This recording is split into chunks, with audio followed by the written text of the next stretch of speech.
Pada seri 3 yang berlangsung di sirkuit Assen, Belanda, 11 hingga 13 April 2025, dia berhasil masuk 10 besar dalam 2 balapan yang dilombakan.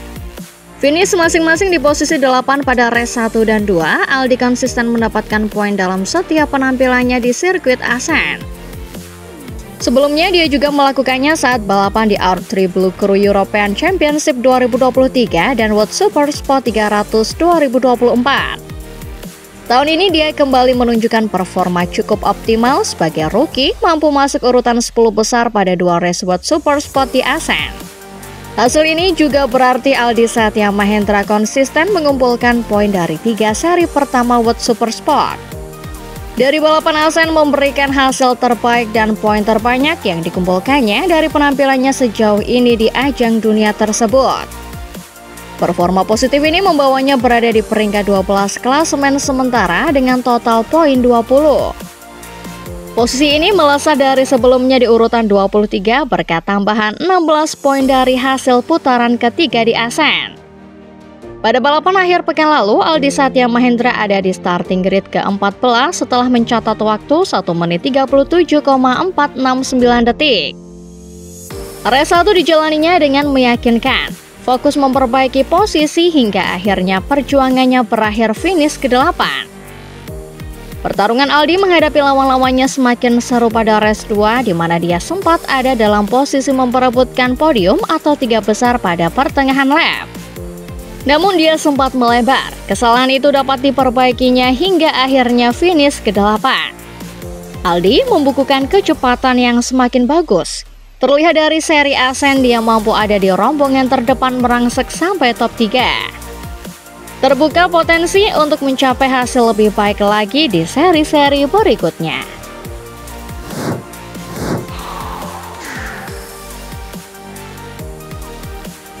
Test rider Honda HRC Castrol Alex Espargaro telah dipastikan akan melakukan penampilan pertamanya menggunakan wildcard pada MotoGP Spanyol 2025.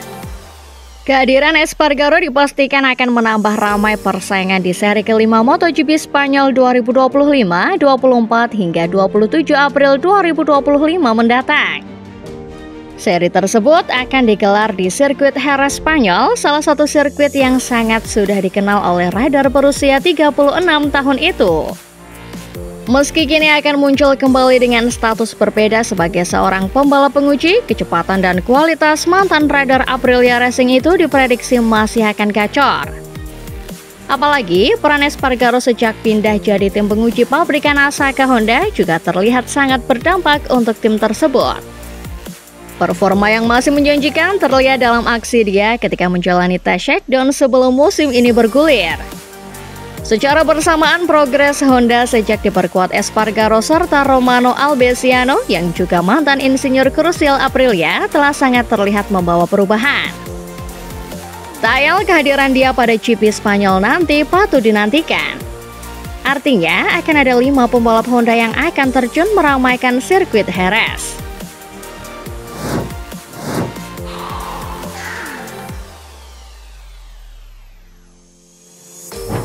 Juara dunia Grand Prix 8 kali itu langsung mengincar gelar juara dunia 2025 sejak bergabung dengan tim pabrikan Ducati. Marquez telah memenangkan keempat sprint race MotoGP sejauh ini dan 3 dari 4 balapan utama. Kemenangannya pada MotoGP Qatar 2025 telah memberinya keunggulan 17 poin di klasemen sementara pembalap atas Alex Marquez Gresini. Sementara itu rekan setimnya Francesco Bagnaia terpaut 26 poin setelah 4 putaran. Tardosi menganggap Ducati memiliki raja dan pangeran di garasi pabrikannya saat ini dalam sebuah wawancara dengan AS Spanyol.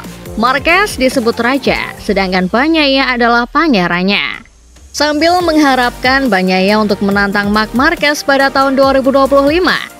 Tardosi juga telah memperingatkan bahwa versi terkini dari pembalap berusia 32 tahun itu akan menjadi berbahaya selama beberapa tahun mendatang. Tardosi melihat peluang Marquez menambah koleksi kemenangan balapan selanjutnya. Tetapi menurutnya Bagnaia juga akan menang dalam beberapa kesempatan. Tardosi pun menegaskan Marquez saat ini jauh lebih baik daripada sebelumnya. Dan ia memperkirakan Marquez dapat menjadi berbahaya selama 4 atau 5 tahun mendatang. Berdasarkan pengamatan Tardosi yang mengenal Bagnaia sejak dia masih memperkuat tim satelit Pramac, ada masalah non-teknis yang mengganjal. Menurut Tardosi, Bagnaia agak rewel kalau sudah menyangkut masalah setting motor.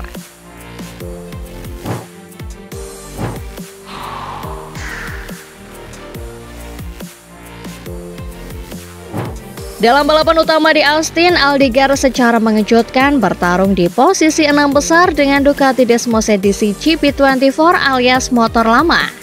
Sayangnya, saat mengejar Jack Miller, ia terjatuh di 3 lap tersisa sehingga gagal finish. Meski kecewa berat, pembalap Spanyol ini bangkit dan meneruskan performa apiknya di Qatar. Allgaier bahkan tampil garang di sesi latihan dan kualifikasi. Dalam balapan sprint, ia pun finish keempat dekat dengan medali perunggu. Dalam balapan Grand Prix yang melewati garis finish di posisi ke-6, menempel di belakang Franco Morbidelli dan Johan Zarco. Setelah Maverick Viñales dihukum 16 detik, ia pun menyatakan finish kelima. Kepada GP1, Allgaier menyebut seri Qatar merupakan performa terbaiknya dari 4 seri yang sudah ia jalani sejauh ini. Sebab dalam balapan utama, Allgaier sempat mengalami kendala kecil di ban belakang, banyak vibrasi dan catar. Bahkan dirinya sempat mengalami selip. Alhasil, mustahil bertarung dengan Zarco dan Morbidelli. Jika itu tidak terjadi, seharusnya Allgaier bisa memperebutkan posisi lebih baik.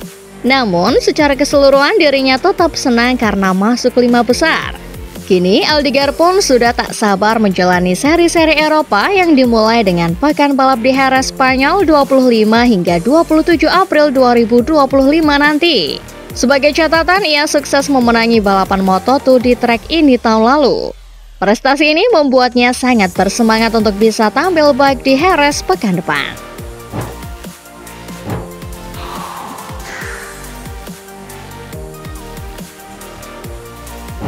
MotoGP Qatar 2025 di sirkuit Losail kembali menjadi ajang adu top speed antar pembalap dan masing-masing pabrikan.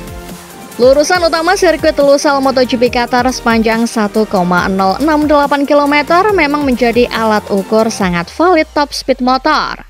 Losail lah yang main straight-nya paling panjang dari 4 trek yang sudah menggelar balapan MotoGP 2025. Dan di kalender hanya kalah tipis dari Mugello. KTM kembali muncul sebagai jawara dalam urusan top speed di sirkuit Losail dengan Brad Binder yang lagi-lagi menjadi perwakilan mereka. Binder berhasil mencatatkan 361,2 km per jam, mengalahkan Marco Bezzecchi bersama Aprilia RSGP di posisi kedua dengan 357,7 km per jam. Peringkat ketiga dihuni oleh joki RSGP lainnya yakni pembalap rookie dari tim Trackhouse Racing Ai Ogura. Sedangkan Enea Bastianini dan Pedro Acosta melengkapi dominasi KTM di 5 besar dalam urusan top speed di sirkuit Losail.